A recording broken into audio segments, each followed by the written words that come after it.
Hello everyone and welcome back to Let's Play Hearts of Iron 4 Millennium Dawn with me, Alpha Pi Omega, and Iran. So in the last episode we have quite dramatically increased our taxes to 28%. I think we're still gonna push it to 30. We will get a bit of political power from move away from raw exports focus, and we get 54 saved up, so we can pretty much do it within a couple of weeks, and then we're gonna consider this matter settled, and we're gonna start focusing on other parts. Namely, we can start maybe influencing or helping Hezbollah invading Syria and some other things that we can do here with the axis of resistance, which should be our primary goal. I'm also considering we might start improving relations with Kurdistan just to roleplay our interest in weakening Iraq, but we'll see. So let's unpause and actually get the budget in order so we don't borrow too much. Okay, we're already paying 0.14 billion every week interest rate. It's 2.9. It's only going to get worse, but at this point we really cannot repay it. We need to invest into the infrastructure and more industries. So if we keep it positive, it's kind of fine. Other than that, it's just gonna be a nightmare. The 7 freeway, Tehran, Isfahan, expand the metro. Interesting. These focuses are all really interesting. They give a lot of insight into the life in Iran. Okay, we'll need to start preparing more.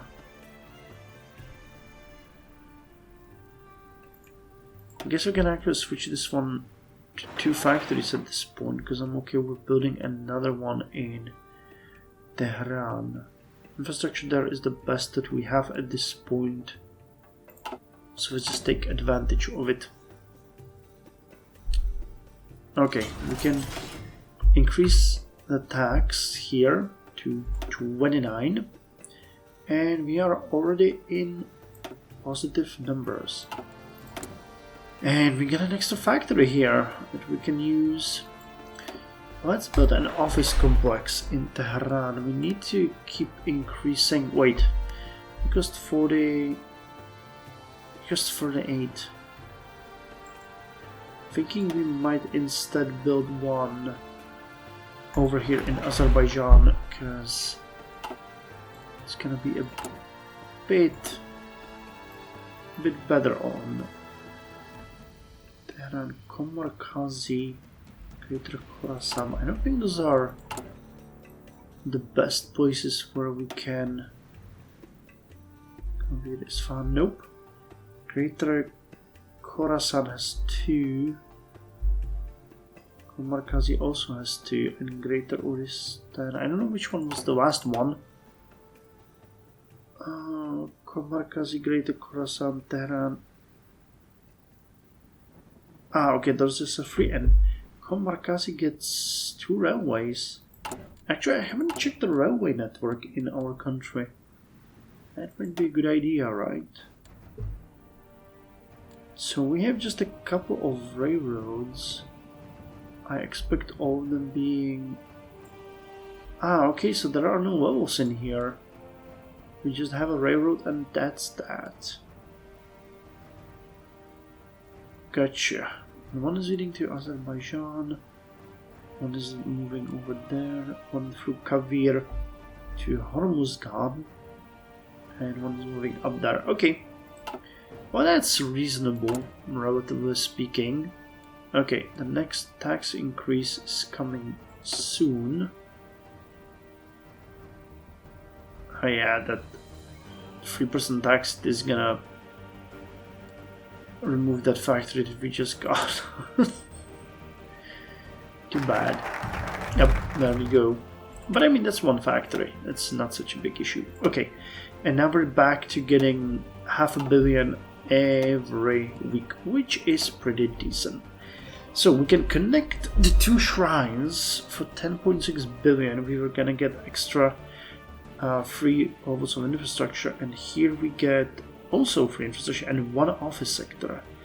But I think we're going to focus on going with these two now so that we get the infrastructure in Tehran to 5. Because that is the place where we are most likely to build most of our stuff at this point. So first of all, connecting the 2 shrines.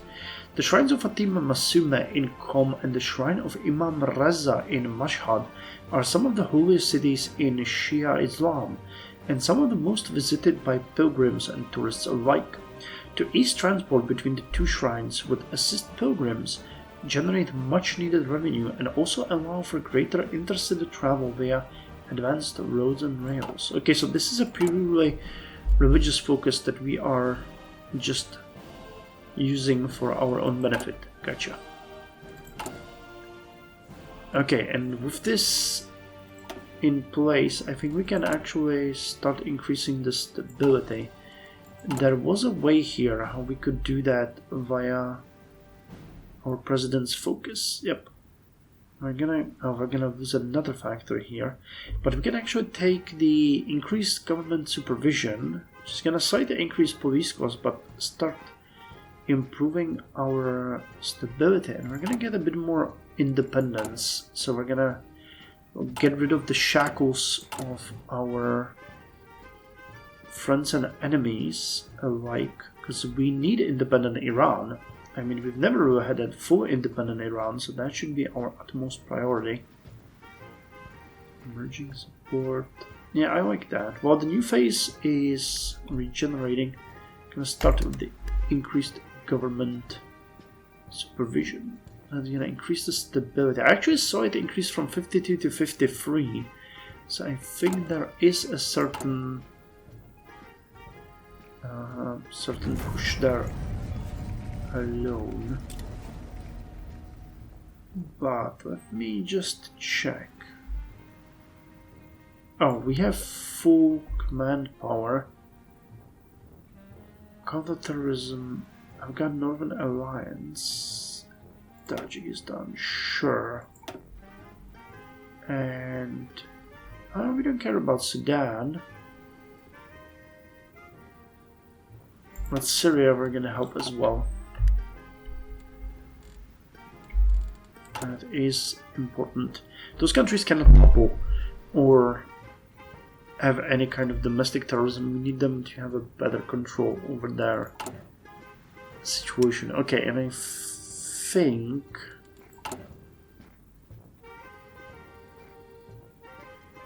we just got still 93 days before we get the modern GMOs and the microprocessors. But factory output is going to be increased by 15%. That is actually pretty good. Construction speed take a bit more. Yeah, civilians still 1.99k. But yeah, the core population is actually increasing. I now see it because last time I checked it was 66.11 million. Now it's 66.13 million. So at least we know that's working. 0.9 interest rate. And this is gonna hit us pretty heavily. The additional infrastructure for Tehran is gonna cost 12 billion, but we get a bit more steel production as well, so at least that's something for our troubles. Wondering whether or not we should also bite the bullet and go to the greater Khorasan, because that might help. Oh wow, Astan Kutsrazavi. That lowers tax cost and increases tax revenue. But no, we really need to start working on the infrastructure.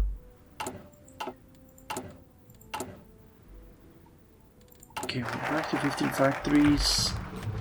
Got the money, got the infrastructure. So, extraction efforts.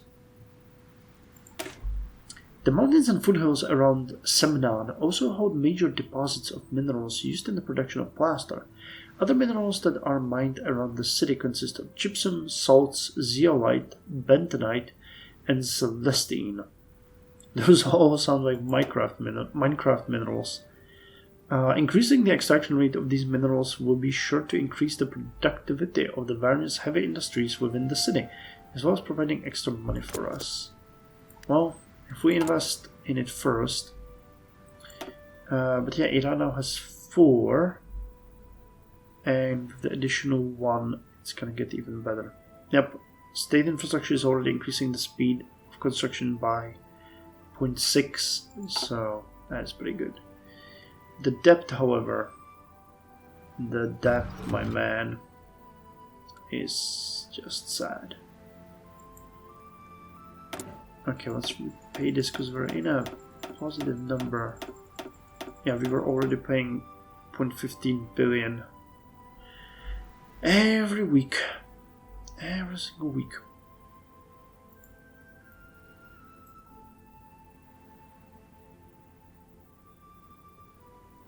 So they get an event to attack Israel if we select the ask Hezbollah to attack Israel. They can refuse us then, which is good. Which is good.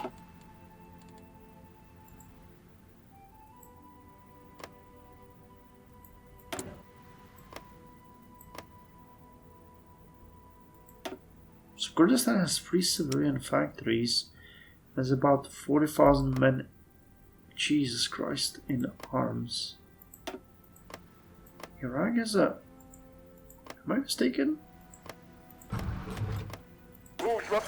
No, I am. They don't have a stronger army than we do. Okay, we have another Blue Water Navy doctrine available. Carrier organization, that's not helping us. Submarines. None of these are helping us. Yeah, but the distance decimation and the prowers will eventually help us with corvettes and frigates. Okay, so distance decimation. Decimating those afar to maintain the security of our coast. Well, we don't have any capital ships. We don't even have any destroyers. Actually, can we build a destroyer or do we not have a destroyer?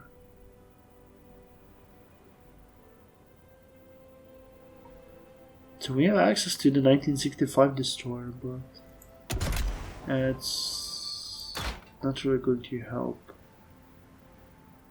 Oh god, the production cost for these ships is just insane. But I guess building a ship in the modern era is not something that you can just do, you know, on in your backyard.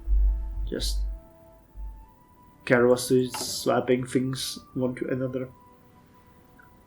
We really are not exporting anything at all. It's so sad. So sad.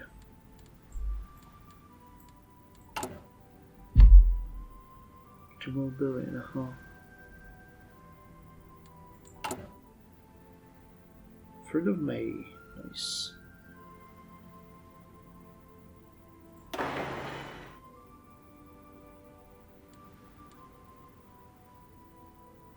Getting some decent army experience here. It's pretty good for upgrades and everything, so I have to keep an eye on it. Okay. Got 1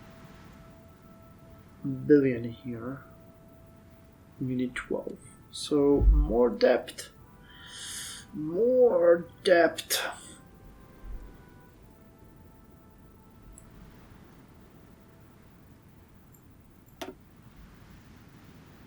But the population income is at 6.6 billion.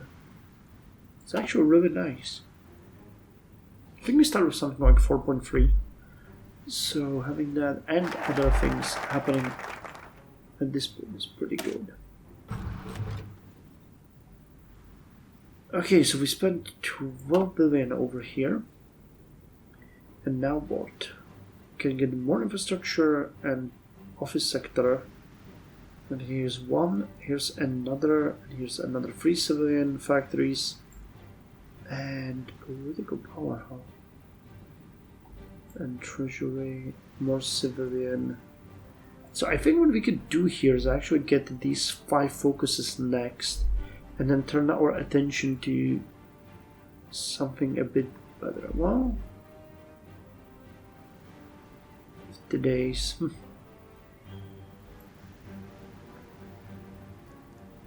do we still need? Yeah, we need one military factory for the IFVs, so it would make sense to build one more. There's more here. We need to start looking at Vaja. We can get a bit more done as far as our agencies go, but I can't even upgrade them at this point. So that is just pure theory. Okay, let's go with this. More infrastructure and an office sector in West Azerbaijan. Nice, 0.17 billion in debt now. I mean, that's the interest rate. And if we repay everything, we take it down back to 1.15, well, it would be 1.16 rounded up billion per week. In interest, that is 31.5% debt to GDP. No, I'm doing good. I mean, as long as we are in positive numbers and we keep increasing GDP per capita. Actually, we are getting very close to getting the fourth research slot, and we need $1 trillion, and you have 856 billion. The GDP is it's contributed by civilian factories, military factories, naval dockyard, and office parks. Considering we have 18 civilian factories and only 8 office sectors, it really makes an easy impact on my mind that office parks are extremely useful to increase your GDP if you need to. What's the next level then? So 1 trillion, 2 trillion, okay, then 4. So working our way towards $2 trillion is going to be the next step. Assassination of the Nepalese royal family. King Birendra of Nepal and his entire family were killed in a massacre at the Narayanhiti Palace. The cause of the massacre is disputed, but it marked the end of the 240-year reign of the Shah dynasty and left the country in turmoil. I don't remember reading upon that. Maoist Nepal.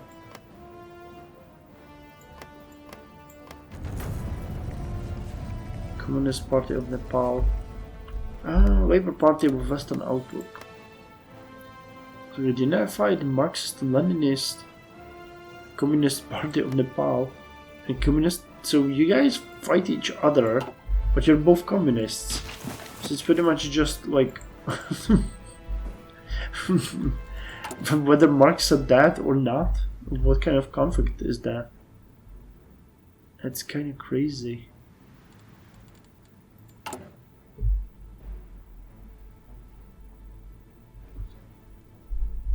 Okay, so we finished the next next focus, or next, what would you call this? Well, it's like a choice by our Iranian president. So anything else that we could find interesting? Maybe emerging support. The emerging support might actually be pretty good, because we need to get rid of the Pahlavi and the reactionaries and stuff like that. So let us have our president work on that. Wait, we are emerging, right? Yeah, okay. Just checking. Okay, daily emerging support. Because I mean, you have the non-aligned outlook, and there's actually quite a lot of them. You are nationalist, okay, there's Salafist. I don't want the Western, but emerging is what we have and what we're gonna cultivate. Okay, so investing in the Northwest. It's almost done. Okay, still making a pretty nice amount. But these 45 billions are gonna be a bit of a drag on us. But hey, extra office sector, right? That has to be good. That has to be good. Hey, we finished the GMOs. A genetically modified organism. And the microprocessors. So we have an extra bonus to research now. That's interesting. Can we apply it? Nope. So microcomputing then. Factory output increased by 15%. That is actually really good. The microprocessor incorporates functions of one or many integrated circuits to build a stronger computer processor. The process's advance allowed for computing to become significantly more affordable. And microcomputing. The theory of microcomputing comes from the introduction of microprocessors to the computing field. The microprocessors' introduction had allowed computers to become more powerful and increase the logic capacity of computers, paving the way for greater usage of personal home computers. So extra research speed of 5%, that's good. And I guess you might increase the population again.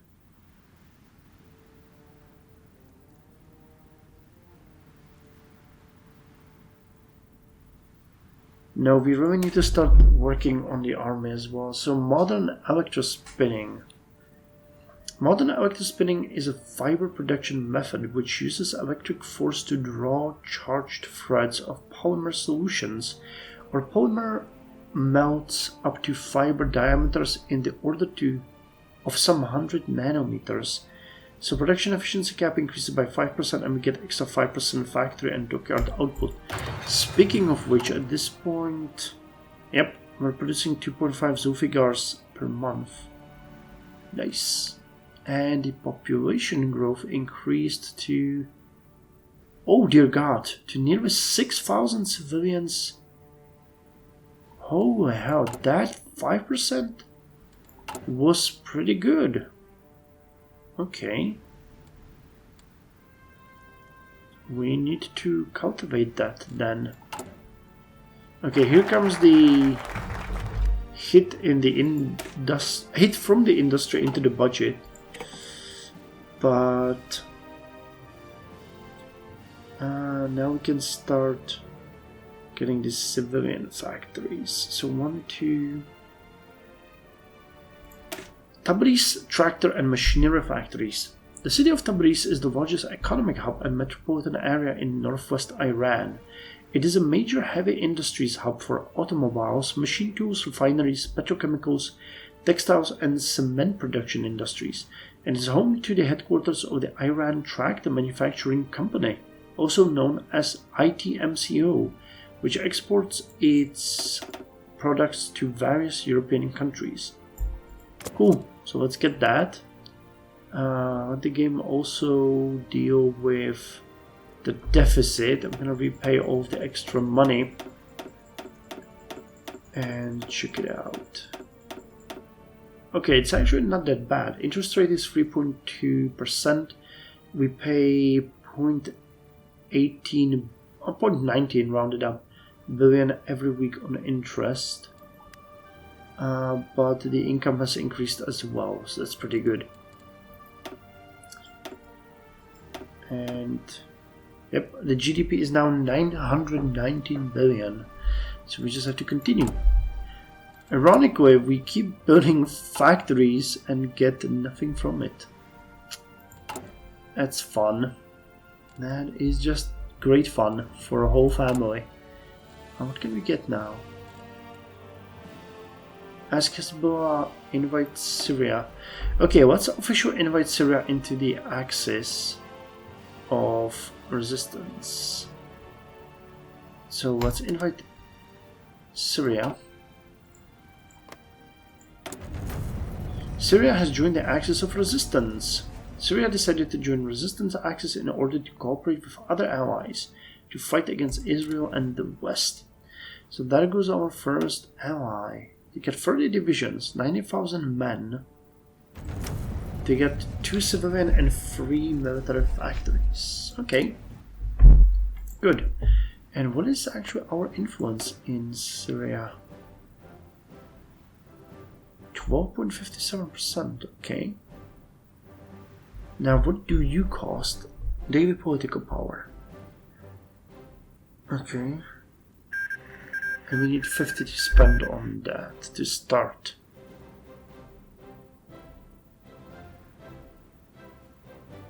Okay, and for that...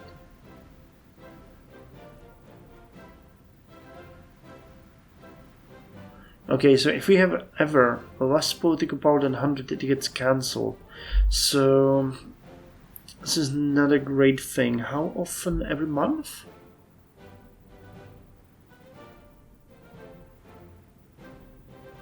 Yeah, 30 days before cancelling it. Okay. So Nepal took one state and next demolished Nepal. I'm thinking if there is any reason to do this, give arms to Syria. Oh, okay. Because I'm thinking it might be better to actually focus on Iraq. We have only... No, we actually have absolute zero there. And we would get 2.88% every tick. And that's not so great, to be quite honest. But considering we have Syria in the fold, getting Iraq as well. Especially because it seems like the United States never had their 9/11. Kinda surprised how that happened. Maoist forces crushed in defeat. In a momentous turn of events, pro-monarchist forces in Nepal have driven out Maoist forces from the country, signaling the end of a long-standing conflict that has left a trail of destruction in its wake. With the remaining strongholds secured, Nepal can now look forward to a period of recovery and growth as it seeks to rebuild its economy and infrastructure. However, with the defeat of Maoist forces and the establishment of a new era of stability, Nepal has taken a significant step towards realizing its full potential as a nation. With the support of the international community and a renewed sense of national purpose, the country is poised to emerge from this dark chapter as a stronger, more resilient nation. And an interesting proposal: we get 200 political power as a 20% chance that we increase corruption. 200 political power would be great, but it's a bad idea nonetheless. We just won't risk it. Not now anyway. I mean, later on, why not? But not now. Assassination of Ahmed Shah Massoud. Ahmed Shah Massoud, the main leader of the Afghan resistance against the Taliban, has been assassinated by the Al-Qaeda. Two members of the Taliban, posing as journalists, set off explosives hidden in their equipment. Massoud was gravely wounded and evacuated in a military helicopter, but he died on his wounds before reaching a hospital. Known as the Lion of Panjshir, Massoud was a symbol of resistance first against the Soviet occupation and then against the Taliban. So how's your conflict? Okay, Afghan-Northern Alliance is winning. Non-aligned outlook is better than the Salafist outlook, I have to say. At least all things considered.